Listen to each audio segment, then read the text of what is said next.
Hi everybody, so today I'm doing a little bit of a tip video because this is something that I've done and I found it to be really helpful. I don't recommend you do it on the scale at which I've finished this, but I mean you can if you want. It feels really good to have this done. But whenever people see that I have multiple legendaries, I get a lot of questions asked like, how do you have any recommendations? Do you have any tips for how to make these? And first of all, I'm not very good at assisting people.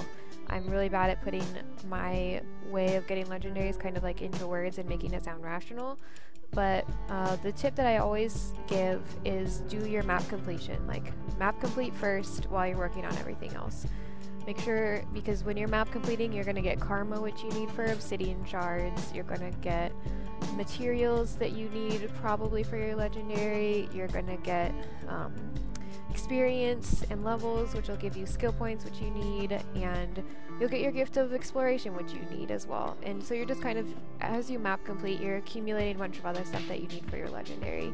And so that's what I always say you should start with. At least just start it. You can go do dungeons as well, but just make sure you're working on your map completion, because it is the, I almost want to say it's one of the longer parts, as if you're not like keeping up to it. And on that note, I think the first thing you should do on any character that you think you're going to want to map complete on is to start mapping world versus world.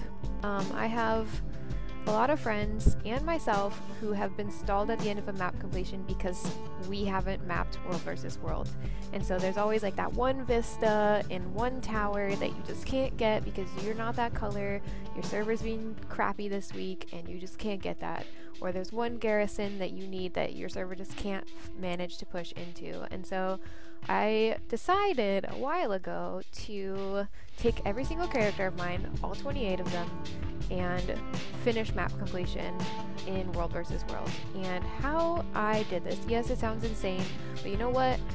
Never again am I going to be held up because I don't have that vista, and you guys are going to be crying, and I'm going to be like, what? What's the problem? So, this is how I did it. Oh, I'm in the wrong window. This is how I did it.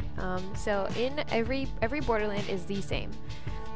Except for Eternal Battlegrounds, of course. And so every borderland is the same. You have this garrison, you have these two northern towers, you've got these two like keeps on the side, and then these two southern towers. Everything else is easy to get, even if you don't own it. Camps, you just have to like run in, suicide for that poi, just get it. But these things I think are the most important ones. These three up here in the north, that's what I would make sure to do. Every reset, I would say, what characters don't have this on this color? And I would just take, like, it doesn't take that long if your server's doing alright. 5 minutes, you run in, you get those three things, and you're good. And, because those are always the things that seem to hold people up. If your server doesn't own these, the bay or the hills, as you can see right now, my server doesn't own both of them, and that's because these southern servers, or the southern servers, will take those easily because they're a little bit easier for them to get to. So those aren't really that big of a worry for me, but if my server did have them, I would grab them because it can be annoying if you do need those and your server that you're on is on the wrong color or something like that. So that's what I would recommend people do, is watch your server's color on any character that you think you're going to want map completion on. Take the time. I know you might hate World vs. World, but man, you're not going to regret this. Take the time, go in and get these three northern things. You could even do a loop, get all the northern stuff, and just be done with it. And you're good. And then those things are not going to hold you up. If you just check it week to week, if you're blue one week, maybe you'll change color next week. Maybe you won't, and you'll just have a week off. I would just suggest doing it because it will make map completing a lot easier in the end. And also for Eternal Battlegrounds, I would suggest a similar thing. Once your color changes, you have this whole little area that, depending on how well your server is doing, you might not get any of the other servers' areas that week. So I would suggest when you're a color, just come in and do a loop. Just come in and do a loop. If you have Stone Mist, grab Stone Mist. Just get as much as you can in your area. And it's easy. It takes maybe 10 minutes for Eternal Battlegrounds per character if you're slow and if you get held up. But You won't regret it. You might hate it at the time, but in the end, I think it's definitely worth it to just get these things done. And then it's just like 10-15 minutes a week.